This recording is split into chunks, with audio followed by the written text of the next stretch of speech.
badibla. 2 minutes,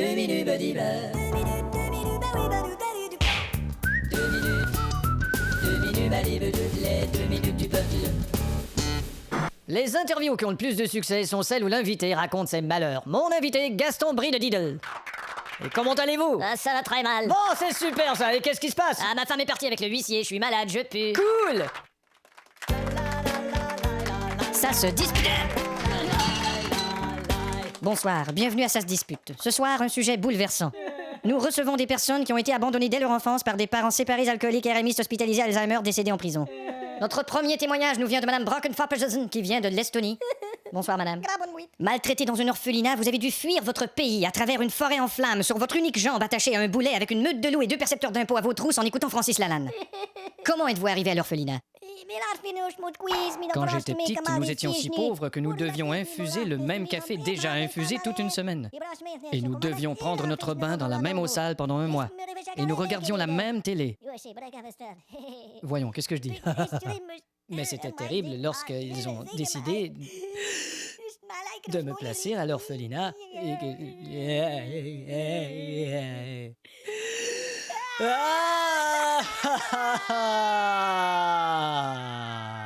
Voilà un témoignage très touchant. Nous avons ici une personne bien de chez nous, monsieur Bufty-Fuftige, bonjour. Bonjour. Vous avez été abandonné à l'âge de 3 mois seulement. Moi et mon frère jumeau. Votre frère jumeau également, très juste. Et comme on était très près l'un de l'autre, mon frère jumeau et moi, on a pu s'en sortir parce que... Vous aviez les mêmes vibrations. Oui, les mêmes- enfin, tout ce qu'il ressent, je le ressens. D'accord. Quand il a mal au ventre, j'ai mal au ventre. On se téléphone, je sais qu'il va pas bien parce que je me sens pas bien, je lui téléphone. D'accord. Il peut être n'importe où au monde, s'il a mal à la tête. J'ai mal à la tête. Oui, bien En fait, sûr. tout ce qu'il fait, je le fais. On est comme branchés ensemble. Oui, vous savez, je comprends. c'est assez. Vous étiez comme C'est- connectés oui, ensemble. c'est vraiment c'est extraordinaire. Comme sensation. Dites donc, votre frère jumeau aurait pas un problème de flatulence par hasard? C'est possible. Mais nous pourrions nous demander si le ministre responsable des orphelinats fait quelque chose. Est-ce que vous agissez, monsieur le ministre? Bonsoir. Oui, bien sûr. Nous avons des budgets qui sont consacrés à ce type de... Nous sentons une certaine opposition ici, monsieur le ministre, mais que faites-vous exactement? Nous agissons pour le mieux afin de venir en aide à ces personnes. Pouvez-vous nous donner un exemple précis? Eh bien, par exemple, nous nous occupons de... Merci, monsieur le ministre. Ce fut un plaisir. Bonsoir. Bonsoir. Un autre témoignage terrible de madame Pourpelpan. Bonsoir, madame. Bonsoir. Dès votre jeune âge, vos parents vous ont jeté à la rue. Oui, j'étais à la merci des trottoirs et je me souviens que des hommes m'offraient 50 francs pour que je fasse des choses terribles. C'est affreux, en effet. Merci, madame. Est-ce que des gens dans le public voudraient ajouter quelque chose? Ouais, j'ajouterais 10 francs pour la madame. 2 minutes, les 2 minutes du peuple.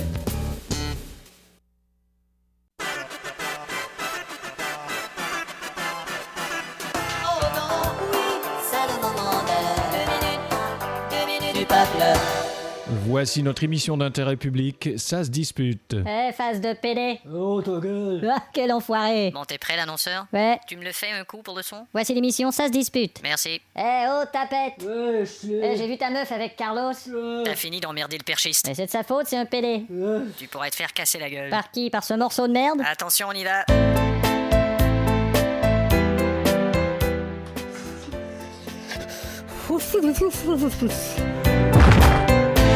Bonsoir. Votre métier est-il trop exigeant? Il y a les résultats d'un sondage en France où on peut voir qu'une personne sur 5 atteint la dépression à cause de son boulot.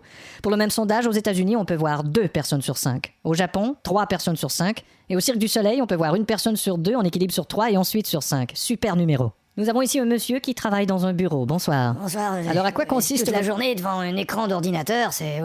Et en quoi consiste Ah, votre... toute la journée devant un écran d'ordinateur, c'est... Alors, vous êtes devant votre écran d'ordinateur, toute mais... la journée Et qu'est-ce que devant vous... un écran d'ordinateur, c'est... Alors, nous avons un contrôleur de train dans la salle. C'est moi. Il est là. Ouais. Nous allons aller le rencontrer. Toute la journée devant un écran d'ordinateur, c'est... Alors, vous êtes contrôleur de train? Ouais, depuis 15 ans. Toute la journée Et c'est exigeant comme occupation, tous ces wagons. devant un écran d'ordinateur. Ben, j'essaie de pas y penser, je me dis wagon à nos occupations. C'est... Et vous avez un passe-temps, je crois. Ben, je joue un peu la guitare. Ah bon? devant un écran Eh ben, qui sait, peut-être un jour un mécène découvrira vos talents. d'ordinateur. Quelle sorte de mécène? Un mécène CF? Toute la journée devant un écran d'ordinateur. Bon, est-ce que vous croyez que votre métier déteint sur votre vie?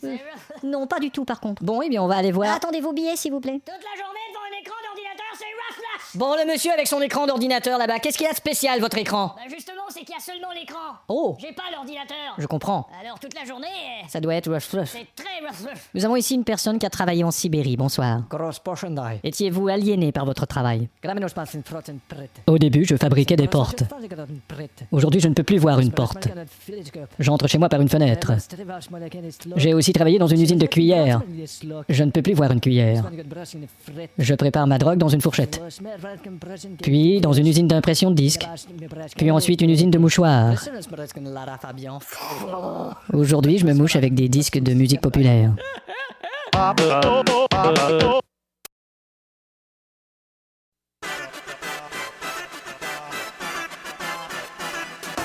non, oui, c'est le moment de 2 minutes du peuple.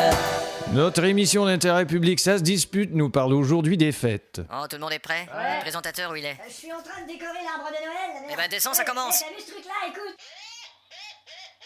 Très joli. Allez, tu présenteras de là-haut, on commence tout de suite. Ok. Voici l'émission, ça se... Bonsoir, ce soir à Ça se dispute, notre sujet, nous rappelons-nous du vrai sens de la fête de Noël, mon premier invité, Monseigneur de la Bague. Bonsoir, mon fils. Est-ce que l'Église est d'accord avec la façon dont nous fêtons Noël? Eh ben, l'église est... Oui. L'église est...